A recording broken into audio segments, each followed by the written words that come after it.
Iniciando a semana com os mercados internacionais positivos, a gente ainda tem o noticiário em torno das vacinas animando os investidores. Exatamente.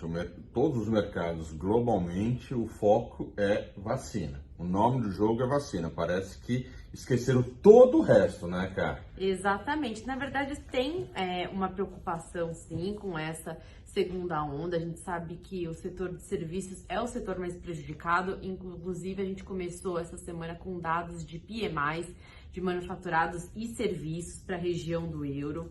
O setor de serviços novamente foi baqueado.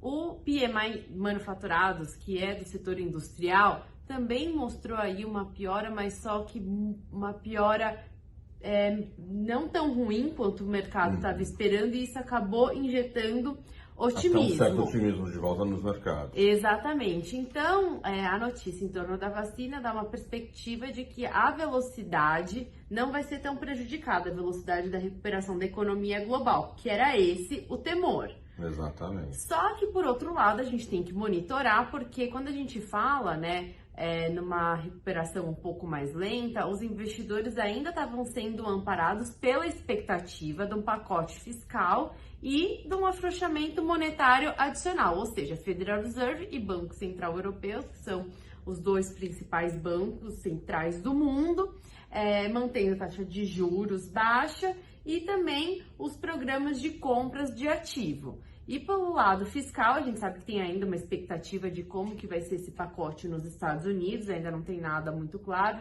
tem negociação por lá. Mas parece que também só vamos conhecer o ano que vem, já estão empurrando para janeiro a questão do pacote fiscal, né? Exatamente, então a gente não tem a previsão de que isso aconteça no curto prazo, e na Europa é ainda mais complicado, porque a gente tem aí um pacote de países para conseguirem chegar num acordo, e a gente já está vendo há 15 dias uma complicação, porque tem vários pré-requisitos para que esse pacote saia, e alguns países acabam sendo prejudicados ou com montante ou por não cumprirem alguma regra, e aí eles acabam travando o andamento do pacote. Então não é uma solução muito fácil um pacote fiscal na Europa. Então a gente fica monitorando isso com parcimônia, apesar desse otimismo em relação às vacinas. A gente também sabe que o mercado de renda variável está mais propenso, para essas altas, porque a gente está num mundo sem taxa de juros, com os investidores buscando, E vamos também lembrar, que o mercado acionário, ele antecipa o movimento, ele não espera acontecer para tomar uma ação. Então, todo esse otimismo que a gente está percebendo nas bolsas ao redor do mundo, tanto Ásia, Europa, Estados Unidos e Brasil, tudo isso é em cima dessa antecipação, dessa expectativa da vacina, da recuperação da economia, manter o ritmo de recuperação como foi aventado lá atrás. Então, isso que está fazendo todo esse burburinho de levantar os mercados, né? Exato, e aí isso também justifica o fluxo do investidor estrangeiro para o Brasil, porque lá fora os mercados acionários eles já andaram bem. No Brasil a gente ainda não recuperou, o nível pré-pandemia. Então a gente ainda está devendo 6% do... Exato, quando a gente dolariza a bolsa por aqui, e aí que é a maneira como os investidores estrangeiros fazem essa comparação, a gente ainda está atrás desse movimento de recuperação do mercado acionário. Então a gente vem acompanhando desde outubro um ingresso do investidor estrangeiro com muito mais força no início agora de novembro, só que a gente também não pode acreditar que isso é uma tendência. Lógico que isso é muito positivo, também justifica a recuperação do real frente ao dólar. Então, quando a gente olha para os ativos domésticos, a gente tem algumas distorções. Enquanto a gente tem uma abertura da nossa curva de juros por conta do risco fiscal, que a gente vai comentar logo mais, a gente tem também o CDS do Brasil, que subiu, a gente tem uma apreciação da taxa de câmbio. É uma questão de fluxo e não de uma alteração do cenário econômico. E também tem aí algumas ações por parte do Banco Central, questões técnicas de virada de ano, para enfim, não ter uma pressão no dólar à vista. Ele já antecipou algumas operações de swap cambial. Então, a gente tem que prestar atenção nesse movimento, quando a gente sabe que da mesma maneira que o gringo entra muito forte, também em algo, quando ele decide desmontar a posição, isso acontece muito rápido, só que a gente não consegue falar que esse já é um momento de risco, a gente só está colocando isso no radar para ser monitorado, porque o fato é que o mercado de renda variável ainda tem espaço para andar no Brasil. Exatamente. Então, só clareando aos nossos investidores, né, isso que você comentou, tentando transportar isso para o mercado acionário, quando a gente viu todo esse movimento de otimismo, até mesmo com a primeira grande recuperação, vamos lembrar que a gente ficou estagnado, o Brasil acabou ficando estagnado, nossa bolsa não recuperou na magnitude que as outras bolsas, até mesmo por um pouco de receio ou numa questão de esperar ver os resultados das empresas, o que foi se confirmando no segundo trimestre, no quarto trimestre,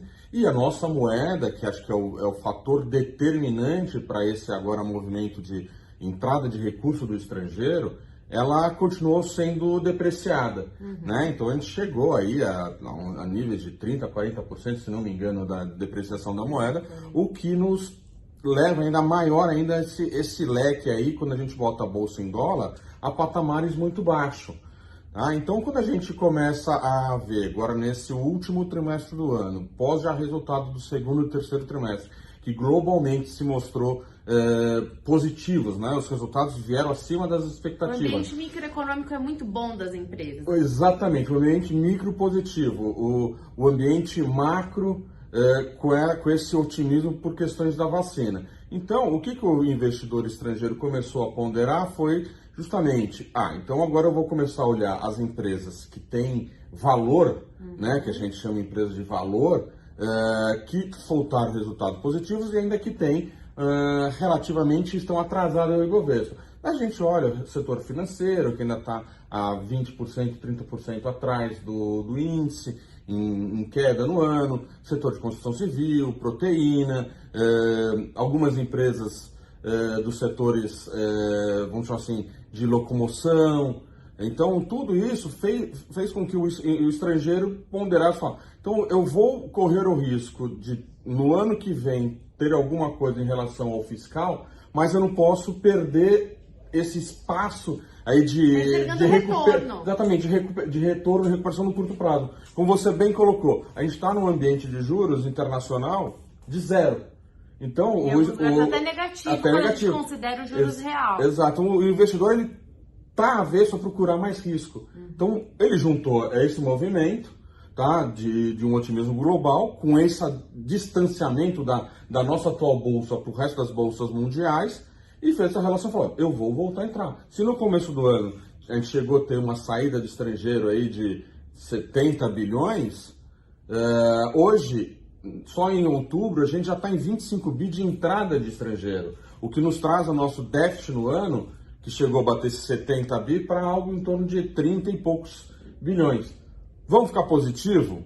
Eu acho difícil, mas, vamos lembrar, não é impossível. Exato. Tá? Porque a gente tem que ponderar todos esses fatores, né? Exatamente. O fato é que, assim, tem potencial, né, por conta...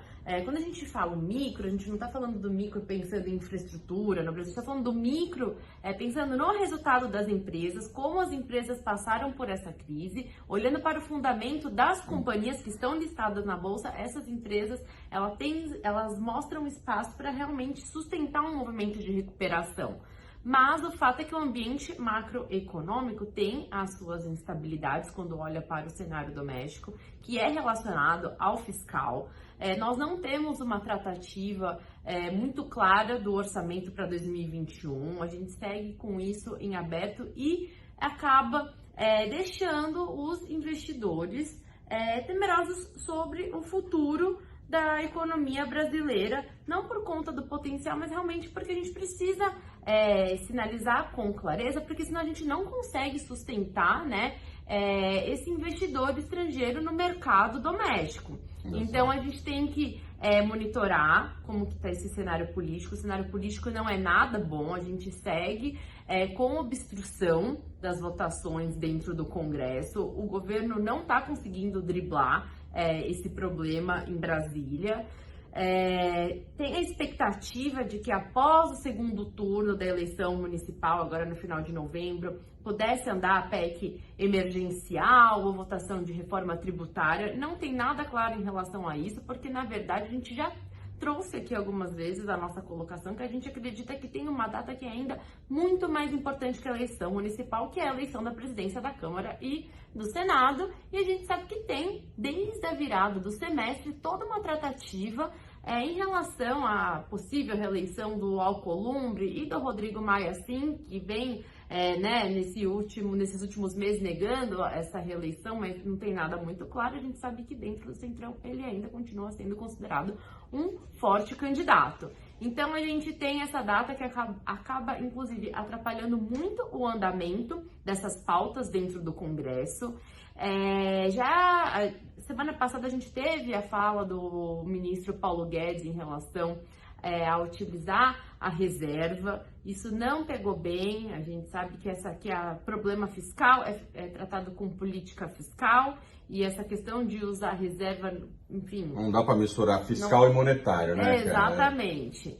Então, a gente precisa acompanhar qual que vai ser o próximo passo do governo. E a gente já tem novamente esse fantasma, né? Porque virou um fantasma essa discussão em relação ao auxílio emergencial. Isso já foi tentado, o governo já tentou inserir esse assunto de inúmeras maneiras, e agora parece que na virada do ano isso pode acabar sendo feito através de uma prorrogação.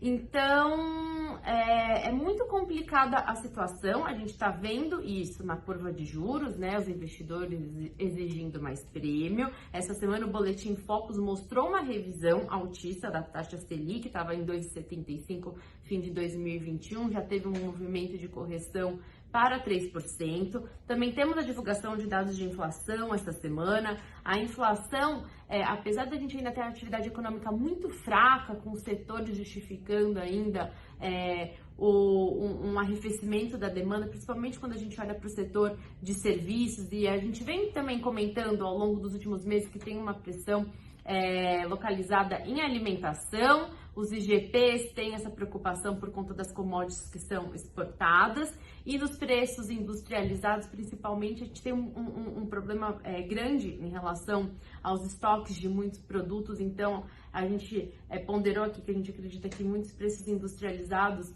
essa pressão dentro do IPCA, ela seria passageira, mas o fato é que esse assunto ele pode colocar ainda mais gás nesse prêmio, né, de risco nos ativos domésticos. Então, nós temos esse cenário para ser monitorado. As projeções de inflação, elas continuaram sendo revisadas para cima. Nesse momento, não vejo um risco de estouro da meta de inflação para 2021. É mais uma questão mesmo em relação a essa percepção sobre o risco fiscal. Então, vamos acompanhar esses desdobramentos ao longo da semana, ver se a gente tem alguma novidade em relação à tratativa fiscal, porque é isso que, infelizmente, está enterrando o mercado doméstico. Exatamente. E só para concluir, esta semana é o Thanksgiving americano, né, o feriado mais importante lá fora. Então, a gente deve notar nos mercados uma diminuição na liquidez a partir de quarta, quinta-feira, tá? E logo na sequência a gente tem o famoso Black Friday, tá? Que vai dar para a gente medir também o apetite da população global, a questão de consumo. As economias já vêm com o Black Friday ao longo do mês, mas o ponto de medição acaba sendo na sexta-feira. Lembrando que esse vídeo, ele não reflete uma recomendação, apenas a nossa avaliação sobre o cenário econômico. Tenha uma boa semana. Boa semana a todos.